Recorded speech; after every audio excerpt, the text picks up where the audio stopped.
So with the current speed of technology, obviously analytical competitors, they're making a lot of investments. And it's going to happen in big companies and smaller companies. But what does it mean for FP&A function? Does it mean that there will be robots? Does it mean that there will be only one FP&A director? Does it mean that many people will lose their job? So what do you think? What is happening in our world now?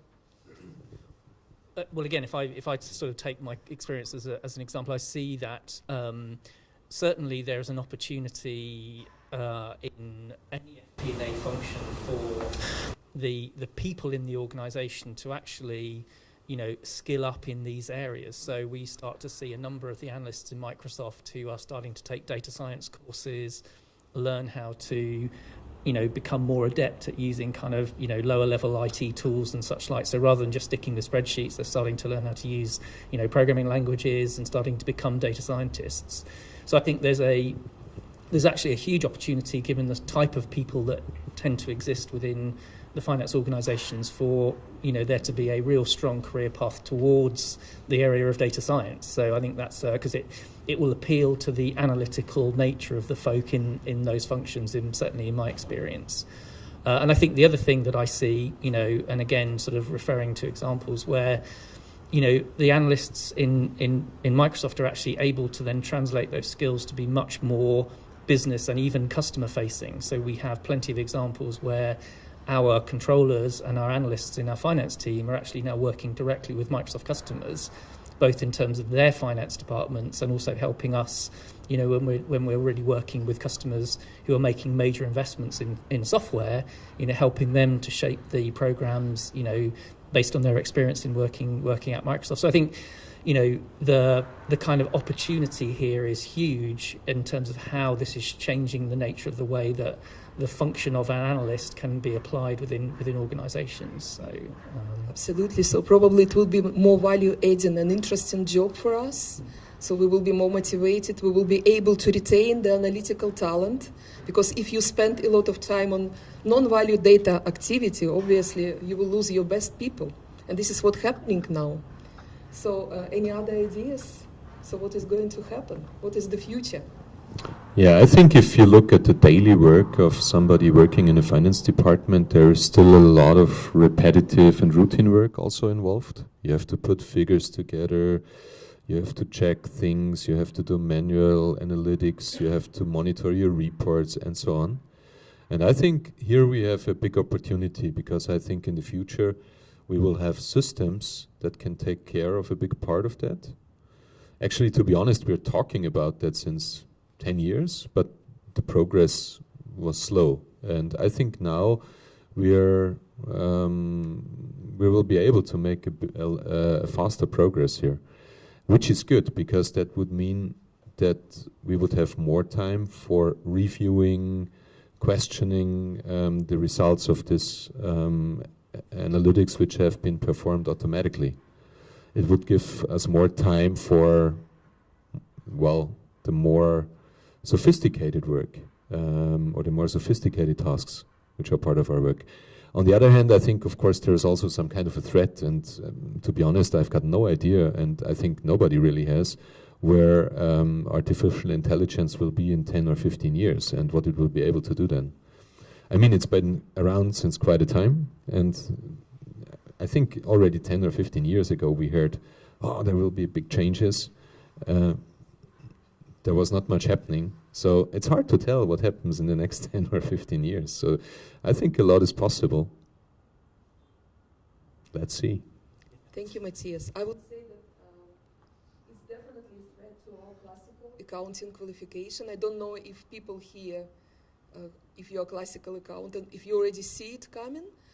Remember 10 years ago, remember even 6 years ago, a lot of jobs qualified accountants. At the moment, FP&A departments hiring sometimes not accountants, but people with mathematical background and with classical background in data science. In my view, when I was global FP&A director for FTSE 100 company, I remember I interviewed a lot of people for 5 jobs that we had in our budgeting department. There were a lot of CIMA qualified, a lot of ACCA, ACA, but the reality is it's not exactly FP&A. And the best people we hired, they were not qualified accountants. So is it coming now? I know that you're not a classical accountant. Well, I suppose I am SEMA qualified, so... No, but you're both... Yeah. Picking up on the points there, I think it will change. The analogy that's always used around, or one of the many analogies that's used, is when you're driving this process, if you look at farming, it's nature that grows the food, the farmer guides the process. And I think in the same way, accountants will have to guide the process, or even FP&A really, not just accountants, guide the process of predictive analytics. The robotic algorithms, someone's got to run them.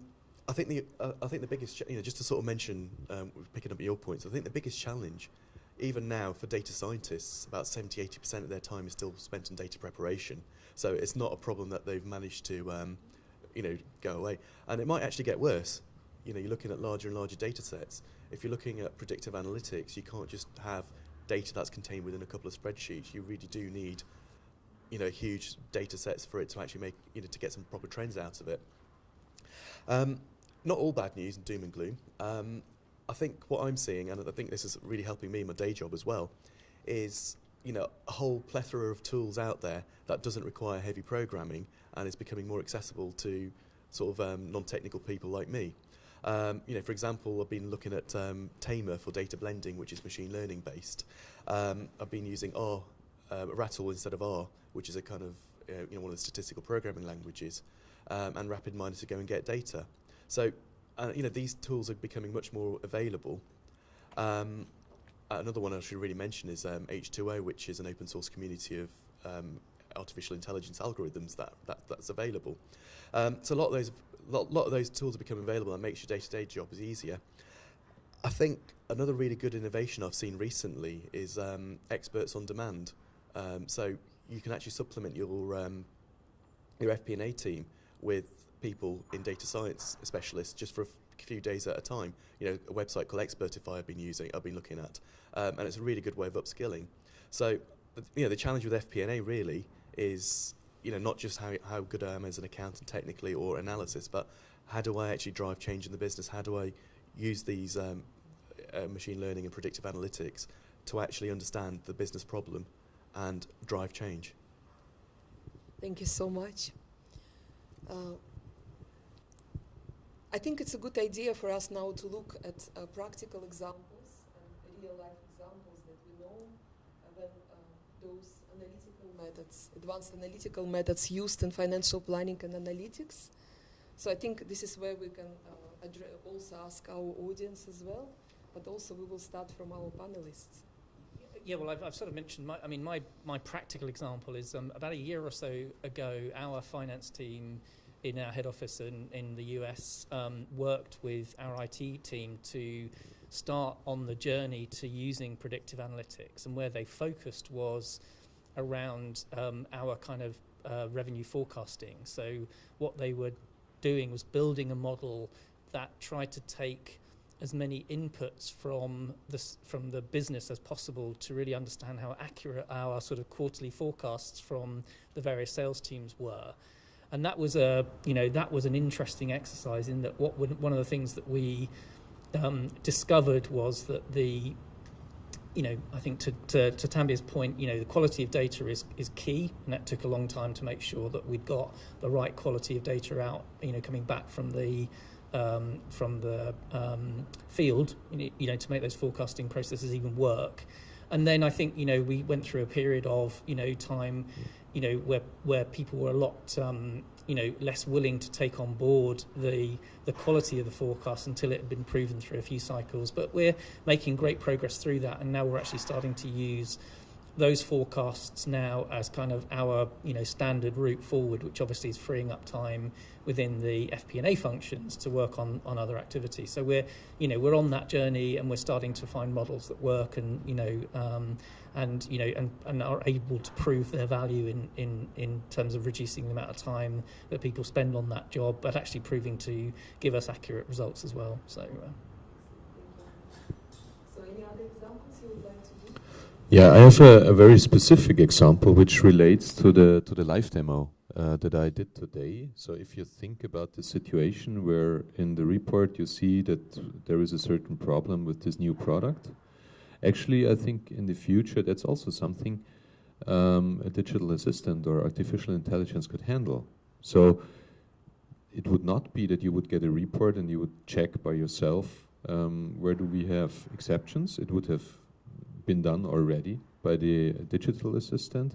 And not only that, the digital assistant also would see the last time you have seen or you have recognized such a delta, you jumped to a certain analytics environment, you checked for certain things, and the system would learn to do it by itself. So the result would not be the report, the result would already be, hi Matthias, I checked the April figures. Actually, we seem to have some problems with this product and this product. I checked for product number 1 and turned out that the problem is only limited to a certain region, which is France. I checked for product number 2 and it turned out that it's evenly distributed among all regions. So there seems to be a problem with the product itself maybe. Please go on with a further analysis, something like that. And I think that's not that far away. So it might be possible to do things like that, which again is very interesting, I think, because you can focus really on the more sophisticated part of the analytics then, and also the communicative part, because that's also something I think in FP&A is underestimated often. That's the communication part, because it's a lot about communicating with all kinds of people within or without the company. And I think that's also something which artificial intelligence will not be able to do in the near future. Thank you so much, Matthias. It sounds like a dream, isn't it, for our department? So what would you like to add? Well, mine's a bit more mundane, to be fair, than what I'm working on at the moment. I'm looking at using client payment behaviour to predict when payments are expected to come in. We're using a bit of R scripts and looking at a number of variables and just sort of playing around with that. And the idea is like, we know who will pay slightly late, and we can therefore take appropriate action earlier so that we do get paid on time. In a law firm, I suspect there's not much, there's no problem sending legal letters out, but I'd rather get the payment in quicker. Once we've done that, I think, we can then, the next stage for me is really understanding, the phone calls we've made, where's that had an impact? And that's when we start to move from predictive to prescriptive, because then we know the top 10 list of who do we need to call, don't say Ghostbusters, who do we need to call in order to get that cash in on time? Because some clients, you can call them 150 times and a few legal letters won't make a difference. So, that's the predictive prescriptive journey. Very interesting. Thank you so much. So, do you have any examples, please? So I've got a question then. All three of your examples have primarily been on internal data. What about the application of external data sets to your internal forecast for your organisation and your business? Very good point. I think that's also very valid and it's possible. So from a technical perspective, I think there is not a big difference to using internal data. There is a vast volume of external data available, and it will become easier to use this data with by the means of artificial intelligence. I suppose it comes down to choosing the right external data, that you don't give yourself false positives or... Exactly, yeah. Do you see, or where are we going with machine learning and AI? So effectively it's a huge Monte Carlo simulation around what data sets are better for you. Is there anything that you've read, seen, heard about? If you think about the sales forecasting process, using Matthias as example, one of the variables you'd always look at is external trends. Much more data is becoming available. Being perfectly honest, you can get external data, but it's very hard to trust it. You can buy stuff from it. I've seen what AC Nielsen do in the background. When you get all their reports from them. It's nice to have, but I think you've got to take it with a pinch of salt. Internal data is much more precise, so that blending challenge is the first thing you've got to think about. But the things like social media statistics, what your net promoter score is, for example. Using the product example, you can potentially use that as one of your forecast variables. So you're still combining internal performance, but also getting a feel for you know, firstly, what do your clients think of you, the market think of you, and how big is that market? How is it going to grow? I mean, that to be fair, you know, we've been doing that as part of a normal forecasting process anyway. It's just using the same technology to try and get value from it, and that's where I think you can go with it. Actually, I would like to give interesting example, interesting case study from Switzerland about using external drivers to drive internal forecast. Richemont company, Richemont Group in Geneva, all these luxurious watches and jewelry and so on and so forth.